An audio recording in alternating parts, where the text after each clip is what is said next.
Welcome to a Monday edition of Beyond the Arc. I'm John Gonzalez alongside our NBA insider, Bill Ryder, who is in an undisclosed location. And from her home studio, Ashley Nicole Moss, we're gang's back together here. We're going to talk about the Olympics and the basketball component of the Olympics coming up here. But I'm curious for the two of you, are you guys into the Olympics writ large? Have you been watching? Ash, are you? Have you got it? I've got Okay, so I have a confession to make. Okay. Safe I'm space. kind of like a casual Olympic watcher. Here's the thing, the time difference really screws with me. It was even worse when it was in Tokyo. I don't like the fact that like if I want to watch gymnastics in real time, I gotta wake up at like 6 o'clock in the morning. So I'm gonna just catch the highlights, but go USA, get the gold. If it's not on a relative time frame here on the East Coast or even the West Coast, John, for you, I'm gonna miss it. I'm not gonna hold you. That's why I'm excited for when the Olympics come to the States in 2028, because that's more my speed, that's more my time clock. Right now, they're losing me in some of these events. I'm not gonna lie to you guys. I'm 100% into it, and that's a 180 for me. Now, I covered the 2012 Olympics, and that was probably the first time I really watched and cared about the Olympics because I was forced to by my employer, but I covered almost exclusively gymnastics. And now I'm just hooked. I spent a bunch of time. My wife was trying to get me with hang out with the kid. Like, leave me alone. It's women's skateboarding, and I've got to see what's going to happen. I find the entire thing riveting. Whatever's on. I saw judo the other day or something. You're also in Europe, though, Bill. So, like, your time clock aligns with the time clock of the Olympics. Like, you're on the same scheduling as them. So it's easy for you to watch this in real time. For us here in the States, it's a little harder. We gotta flip things around a bit. Get up early. Get into the party. No, it's I don't fun. care about gymnastics that much. 5:15 a.m., not gonna be able to do it. Get it. I've been catching a lot of it on replay. I have watched, let me just think about this here, all of it. I have watched the judo and I just got done watching the gold medal archery match before this started. By the way, the Koreans are unbelievable in archery, skateboarding, beach volleyball. A lot of the beach volleyball team, basically the entire USA beach volleyball team trains in Hermosa, not far from where Bill and I live. So a lot of people were having watch parties. Yeah. I've watched all of it. The Olympics are absolutely phenomenal. I've watched every basketball game so far. We're going to talk about basketball. That we did. You know what I did watch, though, that was really riveting? Badminton. They were getting it. Did you guys watch badminton? Oh, yeah. And the table tennis. Insane. It was insane. Crazy. I can watch it on repeat. The table tennis. I even watched the kayaking yesterday. It's a sickness. I love the Olympics. All right. Later in the show, we're going to get into Grant Hill versus Jaylen Brown, and we're going to discuss Team USA deciding who has the best nicknames on the team. But first, Team USA gang, game one. They looked really good. This is, I thought, the best that they've looked so far in the run up to the Olympics. And now starting the Olympics, they win game one over Serbia, 110-84. Bill, I'll start with you here. Kevin Durant makes his triumphant return. No ramp up. Had an immediate impact, only played 17 minutes, scored 23 points in those 17 minutes, did not miss a shot in the first half, only missed one shot in the entire game. Man, he looked good. He's Team USA's leading scorer in history for a reason, but clearly they needed him back.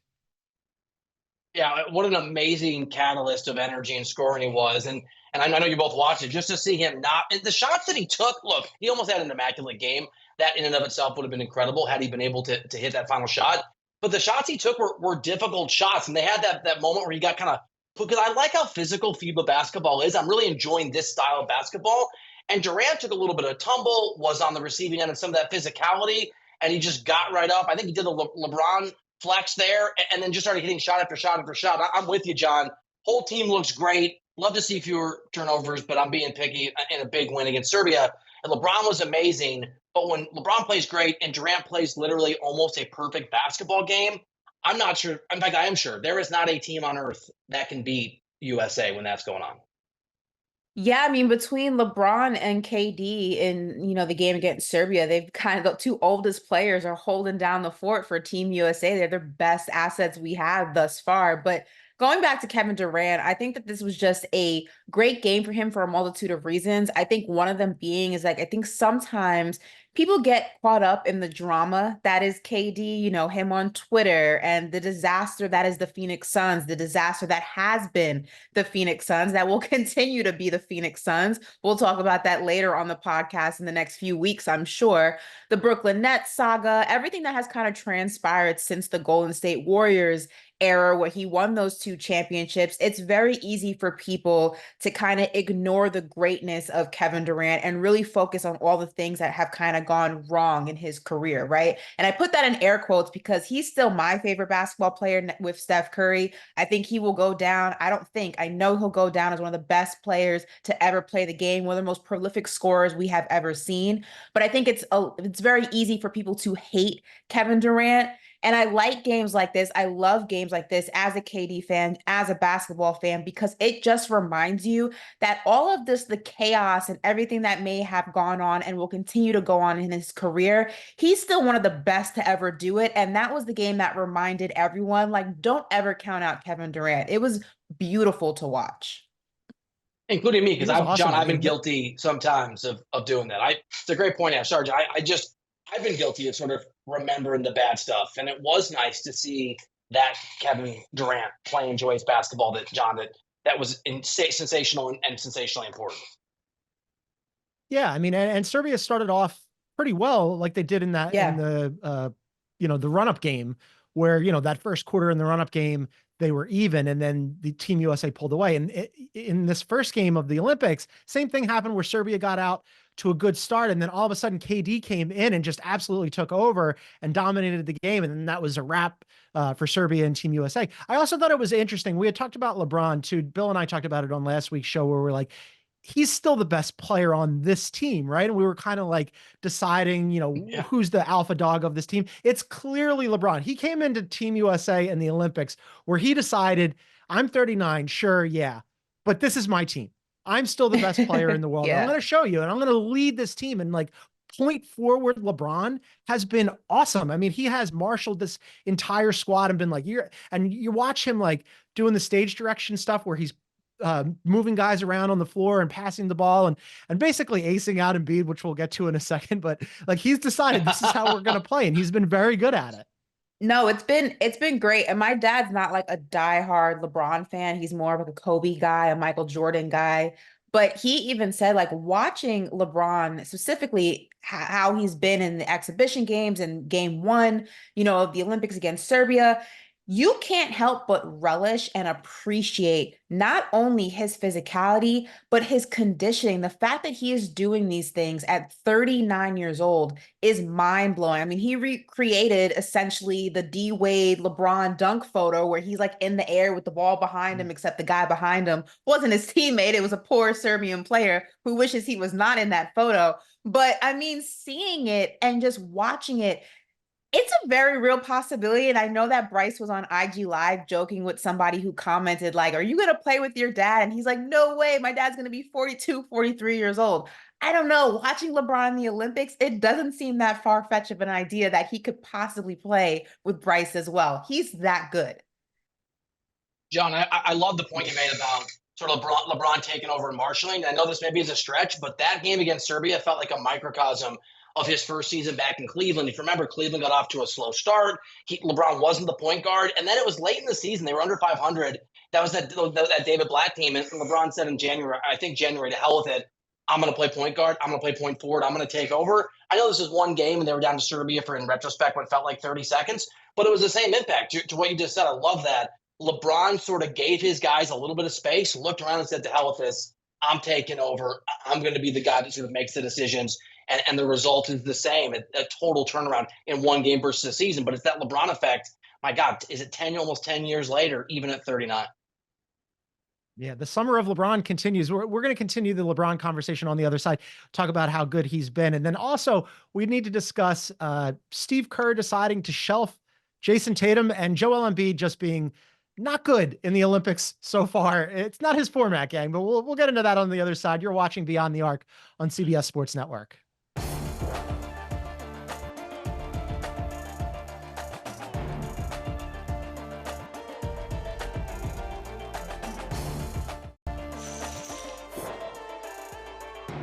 Welcome back to Beyond the Arc on CBS Sports Network. You can also find us wherever you get your favorite podcasts. Please download, subscribe, leave a review. One more LeBron question for you guys, and then we'll move on to the oddness that is Kerr's decision not to play Jayson Tatum. Ash, we talked about like this being the summer of LeBron, everything going well for him. He gets the new deal. He gets Bronny into the NBA. Bronny gets a new deal. Now he's leading Team USA. He's killing it. Do you think that this could potentially help him moving into the NBA season? Like we talked about how deep the Western Conference is, but might this like sort of rejuvenate LeBron going into the NBA season? I mean, there's always that potential, right? You just go off of momentum, but realistically, you do have a big gap of time between when the Olympics end, when training camp starts. I believe training camp starts October 1st for teams in North America. So basically everybody but the Raptors. So that's about a month and some change. Now, realistically, I think LeBron at this stage in his career, just the way he approaches the game, the way he approaches his body, his regimen, everything that goes with it, he can go ahead and flip that switch back on when it comes, time to go ahead and gear up for the regular season. I just don't know if it will be enough. I think the Lakers are in that much of a disarray. I think they're that much discombobulated just as a roster that LeBron and the greatness that we're seeing in the Olympics, I just don't think at this stage in his career and this stage of the NBA and just the changing of the guard in the Western Conference, I don't even think that's enough. And that's not a knock to LeBron. That's just credit to how good the West and this league has become, that it's going to take more than LeBron, and they just don't have those pieces in Los Angeles right now. Yeah, I'm with Ash. Unless he can smuggle along with Anthony Davis, some of his teammates from the Olympics team, back in their bags and just somehow get them on the Lakers roster, I don't think it changes the Lakers' fate at all. But I am now convinced that not immortal, but LeBron is some sort of superhuman superhero, and he's never going to age. And age doesn't matter. And it's the summer of LeBron, followed by the fall of LeBron, followed by the summer of LeBron again next summer and the summer after. He's like Wolverine. I'm just done. Deadpool and Wolverine combined. I'm over guessing when he's not going to be able to play. He's amazing. I hope it's fountain of youth too for him. I mean, like for the Lakers, it would be great to watch this version of LeBron just like supercharging the Lakers. And also, we've talked about this. They have 2 All-NBA players on that team. They should be better. But we have plenty of time to talk about the Lakers in the upcoming season. I want to get into Kerr and Tatum. Steve Kerr made the decision, and Ashley, you were shaking your head. We're going to start with you on this, but Tatum gets a DNP-CD, and Bill and I were talking about it with our podcast producer, Aaron, yesterday. We were like, is he sick? Is Tatum sick? Turns out he's not sick. Steve Kerr was asked about it afterwards. He said he felt like an idiot not playing him, but he told Jayson Tatum ahead of time that this could shake out this way. Basically, that KD took some of his minutes, and in a 40-minute game, Steve Kerr said he can only really play 10 guys. Now, he did say, Ashley, that he plans on playing Tatum on Wednesday versus South Sudan. I already know the answer to this question, but I'm going to ask you anyway.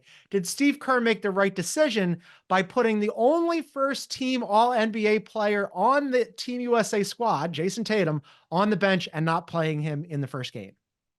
No, and I mean, you want to make the argument that KD and Jayson Tatum do a lot of the same things, having them both in the court maybe doesn't make the most sense. Okay, cool. I can make that argument for 3 quarters. By the 4th quarter, it was a blowout. Now, point differential in the Olympics matters. You still want to go ahead and make that difference in points as big as you can, because that helps you with seeding and stuff when it comes to the medal games, right? You could have went ahead and played Jayson Tatum in that 4th quarter for a multitude of reasons. The biggest one being, I know people say, well, what about injury? You go ahead and you risk injury anytime you play a professional sport to begin with. But for the conversation of if you planned on playing him Wednesday, now, whether or not that was in the game plan before he was called out about it, we'll never know. But let's say that it was, right? You want to give Jayson Tatum real game time minutes, not practice minutes, real game time minutes against a team that's also playing FIBA rules. You want that momentum already existing in his body for a game that's less than 48 hours away. Why you wouldn't even use that opportunity where it was very clear that Team USA was going to win to put a reigning champ, All NBA, fresh off of a $315 million contract. It's not like he was going to go ahead and step on the floor and stink up the joint. I'm pretty confident Jayson Tatum could have given you a couple of points. You know, he does this for a living. He's pretty good at it.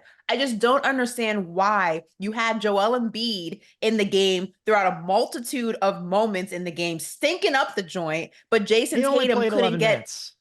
I mean, that's 11 minutes more than Jayson Tatum got. So, like, I'm just saying, Fair. I just think that Jayson Tatum should have saw some multitude of playing time for the simple fact of if he's going to play Wednesday, you want him really in the momentum to go ahead and do so. I don't understand the decision at all. All right, so some would argue that through the malign influence of our producer Aaron, the podcast producer, we have been really mean to Steve Kerr because Warriors fans, right or wrong, I know, John, you don't buy into this, will tell you immediately if you say Steve Kerr in the Bay Area, the response from the average fan is can't do rotations. And if true or a little true, this is a tough spot. I'm going to defend Kerr a little bit. The games are much shorter. They're 40 minutes long, and everybody is there to play other than Halliburton, who's kind of along for the ride. And in fairness, a part of the 2028 crew, and it's good to sort of be in the mix and be part of the team. So Ash, he's got to sit somebody. And I was thinking about this. I guess it's Devin Booker. I think there's a world where you could actually sit Embiid and take a lot of Embiid, but Embiid didn't play many minutes anyway, and then do some AD Tatum combos. And I know we're going to talk Embiid later, but I don't have any reporting on this, but there is certainly speculation maybe Embiid was promised something when he made his decision between France and USA, because I know we're going to hit this later, but I don't think Kerr is benching Embiid any more than he has, who again didn't play a lot. So I don't know what the solution is here, because you already have a lot of guys playing really weird limited minutes because the games are shorter. And I feel bad for Steve Kerr. Everything you said is right. Ash, it is. John, I don't think there's an easy solution. And I think you're going to maybe see Booker maybe play very few minutes, if any, in the next game. And it'll be Tatum who plays. And you're going to have this problem with somebody else because there's a lot of talent. It's USA basketball. And there's not a lot of minutes because it's FIBA. When I was watching this, I thought it was quite amusing that Jayson Tatum didn't get into the game. And I heard Steve Kerr react to it afterwards. And I was like, yeah, Jayson Tatum, I was with you, Ashley. I was like, Jayson Tatum should absolutely be playing. Why isn't Jayson Tatum playing? And then I went through the names and I'm like, well, okay, he's not going to take the AD minutes because AD's got to cover up for Embiid. He's not going to take the Bam minutes because Bam's been really good too. KD comes back. KD's going to have his minutes. LeBron, Steph, you go down the list.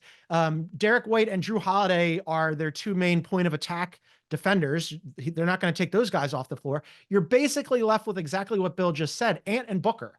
And Ant is, an ascendant 22-year-old dynamic. Maybe it's Ant doesn't get as many minutes, but yeah, I came up with the same solution that Bill did, which is maybe it's less Booker minutes, but Booker was shooting the lights out in that game. So I could see how in the course of the game, if you're Steve Kerr, you're like, these guys are playing really well. Who am I taking off the floor? My question for you guys is Derek White was a replacement, right? Jayson Tatum was an original selection. But obviously he does things better than Jayson Tatum can, right? But he doesn't do anything that Jayson Tatum can't, right? So for me, and Derek White, I'm not saying that he should be playing instead of Derek White. I'm just using this as an example that it's a bad look for Team USA when you have a replacement playing more minutes than an original selection, when that original selection is all NBA and fresh off an NBA championship and a top 20 player in the league. My whole thing is like, if you're not going to be able to play everybody, then why do we go ahead and stack the roster the way we do it if everyone's not going to play? Realistically, there are guys who are the quote unquote randoms on the team. And when I say random, it's the guy who kind of fills in, the little spaces here or there, or just qualifies as a body so that you have a certain amount of people to send over to the Olympics, i.e. Tyrese Halliburton. No shade, but I'm calling it what it is, right? But if you're going to go ahead and realize, and we see this every 4 years, that you can't possibly play every single top 15, top 20 player that is on your roster, then why do we send them over there? It just seems like he's fresh off of a championship. Fresh off of a parade. Let him rest his body then if you weren't going to be able to play him. So let me say this too, because I think to the Derek White, with respect to, real quick, just with respect to the Derek White thing, like I hear what you're saying about him being a replacement, but I think and we're going to talk about Jaylen Brown versus Grant Hill and like the roster construction, because I think you bring up a good point there. But once they subbed out Kawhi and brought in Derek White, I think they realized exactly what you're saying, that, hey, maybe we stumbled onto something here by unplugging Kawhi, because Bam Adebayo and AD are going to get more minutes. And oh, by the way, by bringing in Derek White, we've got two all NBA defense point of attack defenders in Derek White and Drew Holiday. And Jayson Tatum, like, yes, he's a really good defender, but it's not that same skill set or that need for the team. I agree completely. So I kind of get then what why they're is he doing there? Then why is he I there? also think in defense of Kerr's situation, Durant comes back from the calf injury, right? So maybe they didn't know when that was going to happen and can't miss a shot. And Ant doesn't pass the rock, but he just keeps – and he does so many sort of different things. And to John, to your point, he's an ascending star, but he's playing really well. Book's playing well. You just need one of these guys to play. The only guy who's playing poorly is Embiid. And I know we're going to hit this in a little bit, but there's some – and so, like, there's a space, but it feels like obviously Kerr is not going to sit him. So, Ash, you're right. And so I think part of Kerr is having nightmares. Like, can't one guy – play badly enough that I could have subbed him in the third and fourth quarter, so it didn't look – so giving him 7 minutes instead of 14 felt a little bit less weird. It was all these guys, Bam too, played so well. It was a tough spot, I think, for Steve Kerr. You bring up Joel Embiid. We have to get into that as well. I don't know what's worse, if you're Jayson Tatum and you don't get to play, or if you're Embiid and you play not that many minutes and you're bad in them. He was -8 for the game. He only played 11 minutes. The on-off numbers were not good. They were much better with him off the court than with him on the court. This has been sort of a theme. He had like one good game in the run up to the Olympics. I forget which one it was. It might've been the Serbia game. He's on this team for a number of reasons, one of which is like specific matchups. One of them was supposed to be against Serbia and Joker, because he has played traditionally pretty well against Nikola Jokic. Didn't yesterday. So I don't know. What do you guys make of this format? I mean, the format's not good for him. It's weird that Steve Kerr is sort of married to him in the starting lineup, because he doesn't generally play the type of basketball that Steve Kerr is known for, like ball movement and everybody gets a touch and, you know, it's whipping around the court. That's not really his style. It's just been strange so far. Can we be honest, or do we want to be nice? Do we want to be honest, or are we going to be nice? Which one is it? Don't be nice. Okay. Be candid. Joel Embiid is only on this team because he wanted to guarantee himself a gold medal. Let's call a spade a spade. He could have went and gone ahead and played for France and had an opportunity to really go ahead and potentially fight for the gold, but it would have been more of an uphill climb because this is a fantastic team. He went ahead and secured a French passport under the guise of saying that he was going to play for the French national team. He didn't go ahead and do that because he had the opportunity to team up with the Monstars, which is a much easier path to the gold medal. He's finagling his way, for whatever reason, whatever he has on Steve Kerr, I don't know, into this lineup, not doing anything. But that way he can go ahead and tell his kids one day, your dad played in the Olympics and won the gold. Joel, just sit on the bench. You're going to get your medal regardless, but you're stinking up the joint and we don't need you on the floor. It's as simple as that. America does not need Joel Embiid to win a gold medal. They're going to win one without him. They could have won one without him on this roster, and they will win one despite of the poor performance that he's continuing putting on the floor every time he steps foot on the court. That's really what it comes down to. Bill, go ahead. Ash, I mean, to your point, I don't know anything, but as you noted, he has a French passport. He speaks fluent French. He could have been on the French national team. And so I think it is not unreasonable to suppose that USA wanted to recruit a player who's outstanding, a top 3 player in the NBA, and just won an MVP not that long ago. And maybe some promises were made. John, maybe part of the reason Kerr can't bench him, can't have the same headlines about Embiid that he's having with Tatum, is because there were some quid pro quo realities behind the scenes, which would make sense. And I don't think it's unreasonable to promise Joel Embiid sort of in a vacuum a year or two ago, come to the team, we're going to play you, you're going to be a focal point because he's so outstanding. And then he gets there and it turns out, you both made great points, it just doesn't work with FIBA and or the collection of guys he plays with and the style this team plays. He also doesn't look healthy, John. Respectfully, he doesn't even like – I don't know if you saw the video of him walking off the bus where they were yelling at him and saying, "Give us your passport back" in French. He can't, like, it looks like he's walking with a limp. He doesn't even look healthy. I think it's less him looking healthy and less him playing poorly than him not being involved at all in the offense. I mean, like, he doesn't fit the style that they're trying to play. There were so many moments in that game where he's on the floor with LeBron James and LeBron's running the offense. And like, he came out to set a screen and then it was a pick and pop where, you know, if he's on the Sixers, he's going to get that ball and shoot a three. Instead, the ball got reversed to the other side of the court, and Joel Embiid was like not even a decoy. He was just a guy standing out on the floor. And I think eventually, after 11 minutes, Steve Kerr was like, yeah, we're good on this. This is not working. I do want to continue the Embiid thing just a little bit more, because I don't think that it's making, like, Ashley was talking about the French fans chanting at him and they're booing him and the whole bit. A little bit more for us to pick on this bone here. And then also we have to get into Grant Hill and Jaylen Brown going at it a little bit. You are watching Beyond the Arc, and this is CBS Sports Network. We'll be right back.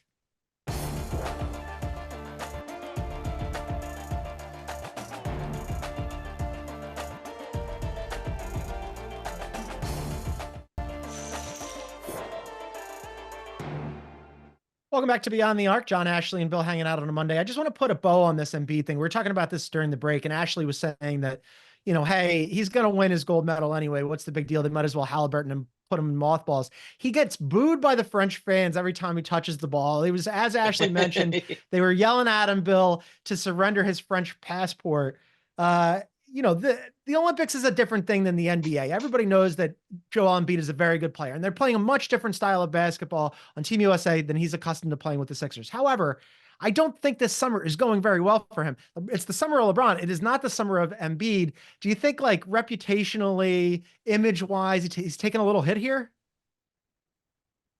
Not yet. I mean, what was his reputation before that? I mean, MVP. Pretty good. He was an MVP. Top 3 player. Yeah, I love him. I love Embiid.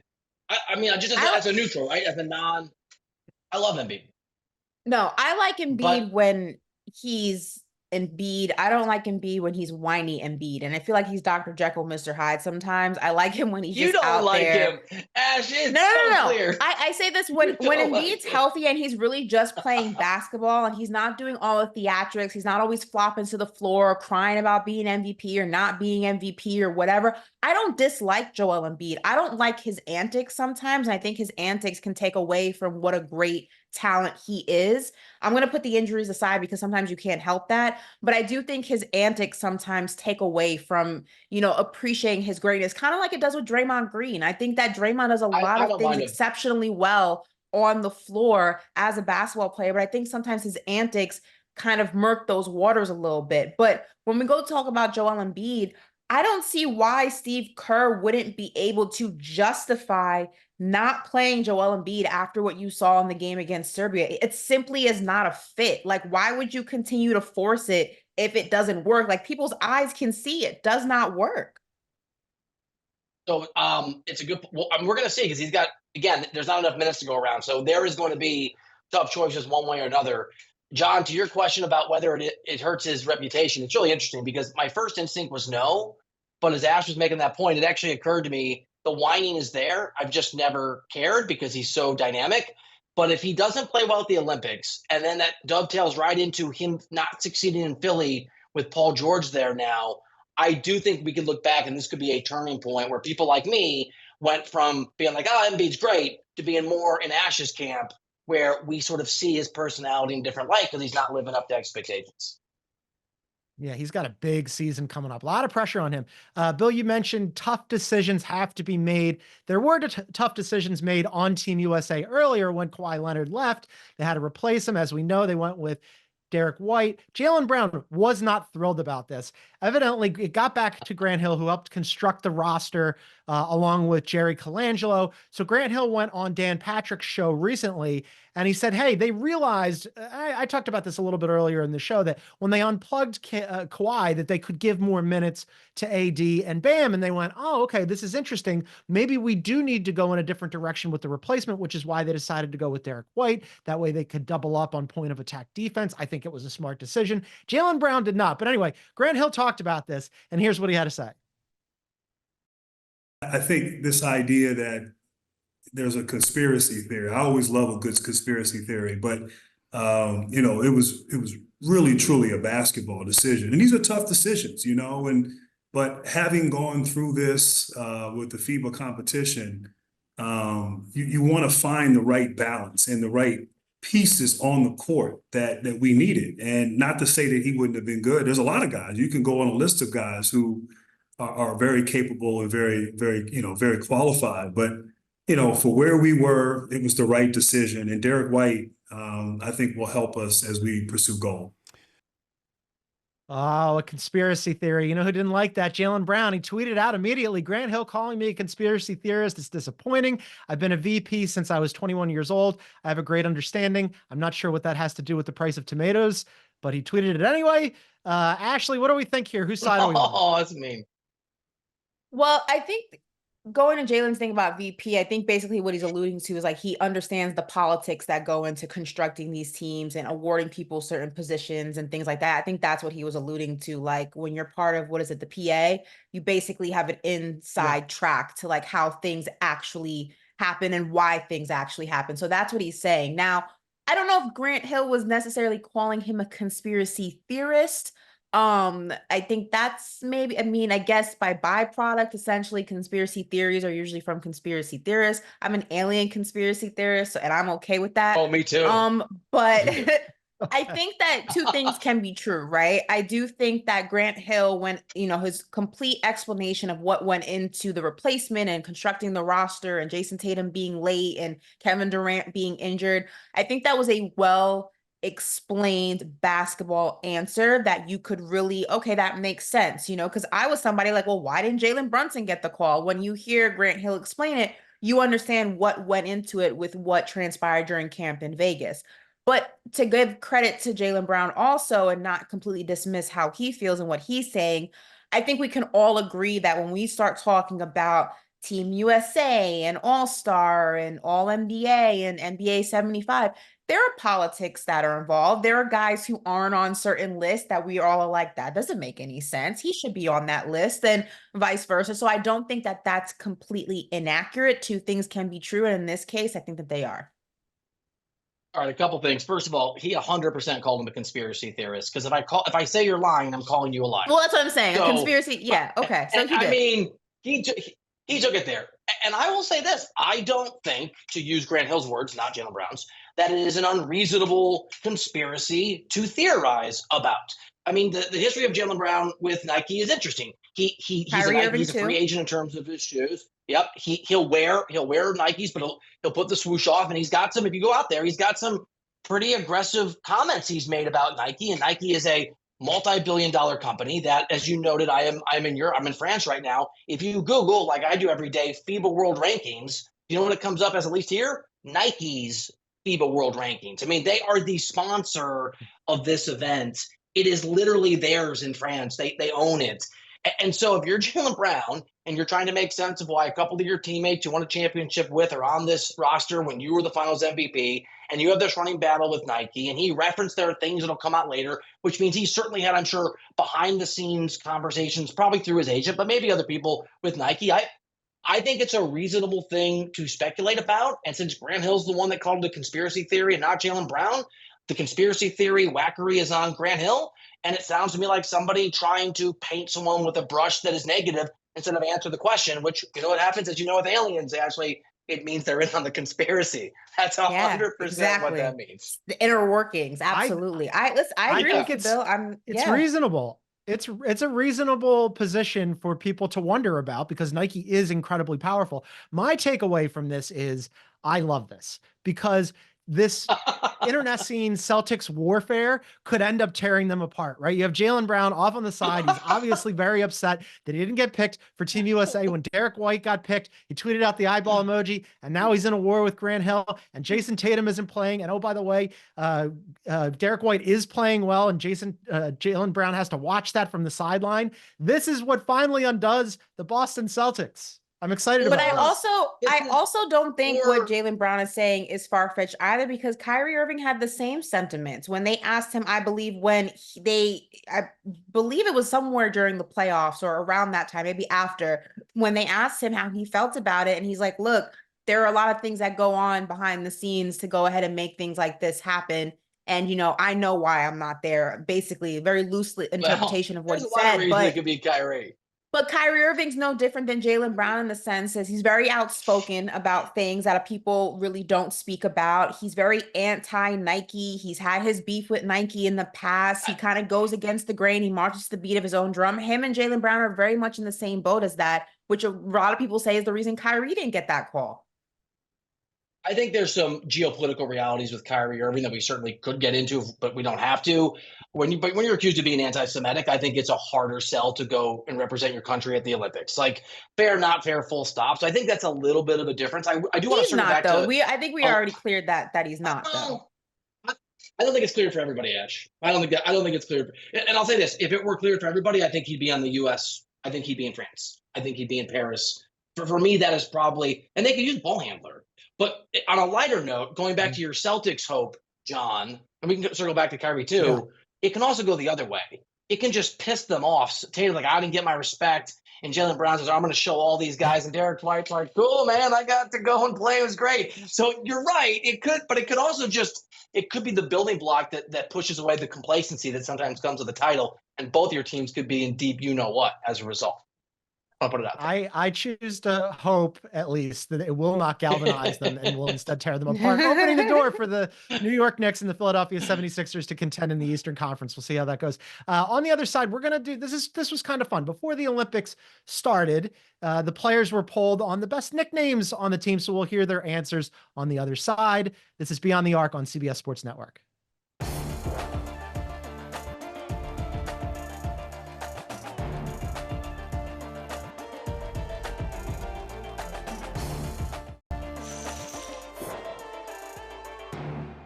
Welcome back to Beyond the Arc. You're watching us on CBS Sports Network. You can also check us out on our YouTube page. You can find that at Beyond the Arc CBS. Please subscribe, hit the like button. Leave a comment on the fact that Ashley and I are wearing very similar shades of blue. Bill did not get this memo. We got to tell Bill next time, Ashley. Oh, can we color coordinate for the gold medal game show on gold, red, white, and gold? Red, white, and blue? I call red. I call red. I want red. Blue. All right. I'll take red. This idea. I've got blue. I think you might be jinxing it. That I'll wear a white t-shirt. That's fine by me. I don't want to jinx it. I don't want to get ahead of ourselves. Team USA nicknames. All right. So before the Olympics began, they were in camp, and at first I was like, how many nicknames could they possibly have? There's a lot that I kind of forgot about. So they sort of polled all of the players about the best ones, and here's the answers they came up with. Best nickname on the team? No, it ain't the Browns. It's the time for me. King James and Chef Curry. King James is elite. Chef Curry elite. D. White, yeah, does that count? That's like saying Book is a nickname. That's not a real nick. That's just your name shortened. Bam Monte. Bam Monte. So the last Olympics, JaVale McGee asked him what his real name was. He was like, it's probably Bam Monte or something. What's his real name? Bam. You think JT knows it? I know his social security number, middle name, the Idris. What's the best nickname on this team? Best nickname on the team. The Process. He put in a group chat and announced himself as The Process. King James, probably. Enough said. Drew Holiday needs a nickname. What's it gonna be? Well, I'm not creative. That's why I'm asking the people. Slim Reaper, Chef. You call him Slim Reaper? I call him Easy Money. Tarantula was top two. A lot of guys said you. Slim Reaper. I love that nickname. Before, I didn't think I was worthy enough for him. I ain't do enough yet. Now? A lot of good options there. My other takeaway here is that Tyrese Halliburton sounded like he swallowed a frog. I don't know what's going on with his voice again. We've talked about how his voice changes sometimes. For me, though, it's probably King James. Ashley, which one were you going with here? Okay, first of all, announcing yourself as The Process, Joel Embiid, take a seat. All right, we know it's you. Okay, I know for a fact that's Joel Embiid. The Process didn't work. Let it go. Bam Monte is a stupid nickname because that's not even a real thing. That's not even something that you can say came from something else. It's just not a thing. For me, I love all of KD's nicknames. Slim Reaper, Durantula instead of Tarantula, and Easy Money Sniper. I mean, those are 3 top tier nicknames. I don't know. I got to go with Kevin Durant. Yeah, I'll go Slim Reaper too. The thing is, there's rules about nicknames. You can't give yourself a nickname. So you're right. Embiid's out. Now, do either of you have a nickname that is stuck? Because nicknames are weird. You don't get to choose it. You don't get to veto it. So King James is a little, I don't even remember the origin story, but I guess it's his nickname. But I can't remember. If he gave it to himself, it doesn't count. No. I think the people gave him King James. Or it wasn't SI, was it? No. I don't think so. I don't think so. But Yeah, I also think that Anthony Davis, when he was, trying to sell the brow there, he doesn't get enough love for the brow because That that's was a something cute like one. as somebody who has gigantic eyebrows myself, that can be something that you could be like a little sensitive about. And instead he goes the but other John, way. And you do that. I You have a shave. gigantic eyebrow. Like I do. When I No, was no, on I had radio, this the razor. removed. That had to be removed. Yeah. when I was on radio, I used to hate this nickname, but they used to call me Ash Cash, and I hated that nickname, but it stuck my entire time on radio to the point when they would introduce me before I did like my few hours. They would like say, tossing the mic now to Ash. And I would just like cringe at every single time that they said, I hated that nickname. I hated it. It was such a stupid name. Do you guys remember Archell Hawkins? He was a football player. We were co-hosts. He gave me the nickname Sweet Willie. And then Gary Payton and Jim Jackson took it up. And that's the only, they used it on the Chiron, my last job. That's the only way they would refer to me. And I hated it too. So if you hate it, what was it? Ash Cash, it's your nickname, Sweet Willie. Oh yeah, that Aaron calls you that sometimes. I like every Gonzalez on the planet. Yeah, Aaron calls you that. Like every Gonzalez on the planet, everybody has always called me either Gonz or Gonzo. The O is optional. It's fine. I don't mind it at all. You guys feel free. Ash Cash and Sweet Willie, feel free to deploy it at your leisure. We're going to take one more break here, and then we're going to wrap up the show. You're watching Beyond the Arc on CBS Sports Network. Ash Cash.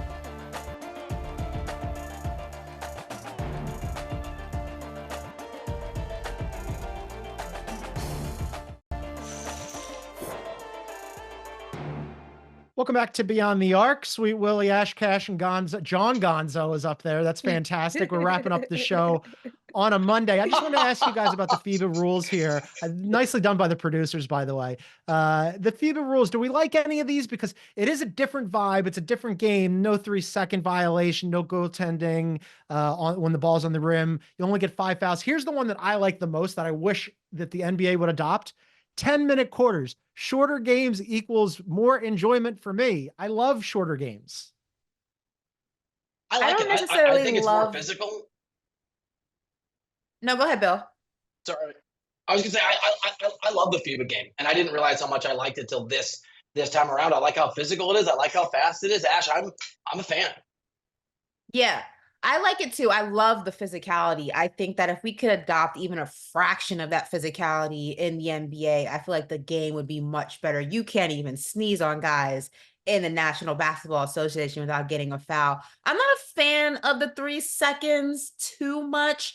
And I don't really know if I like the 10-minute quarters, but I wouldn't hate it if we adapted that or maybe somewhere in the middle. But I absolutely love the physicality, and I wish that we could take some of that back with us to the States. Our game's a little soft. It's basically a 2-hour game from tip to finish. And Bill, I know that you're a big soccer fan. That's part of why I love soccer, because with a halftime, it's an hour and 45 minutes, and you're done, and you're like, I got my whole day left. And in the NBA, I mean, the NBA is better than the NFL, where even a regular NBA game is basically set your watch to it without overtime. It's 2.5 hours, but you shave that half hour off, and it just makes all the world of difference. I love it. It's better. The problem is the NBA likes selling those ads, or their partners do, in those 30-minute blocks. So we're stuck with 48. I know. Can we get the physicality though, at least? They're beating each other up down there. It's like the 90s all over again. It's lit. It's great. That it is very reminiscent of the 90s. You missed that. You were alive for it, but you didn't get to watch it like Bill and I watched it. Big. And I do miss some of that. We could bring some of that back. Also, the ball movement has been really good. The basketball has been excellent. And we're going to have a lot more of it. So make sure you guys watch this space. We're going to be back at it on Wednesday following Team USA versus South Sudan. We also have a pregame show. Pregame, it's going to be Bill, Ashley, and Chris Walker. Postgame, it's going to be me, Sam Quinn, and Brad Bakken. But for now, for Bill and Ashley, I am John Gonzalez. Thank you so much for watching and tuning in, everybody, and we'll catch you next time.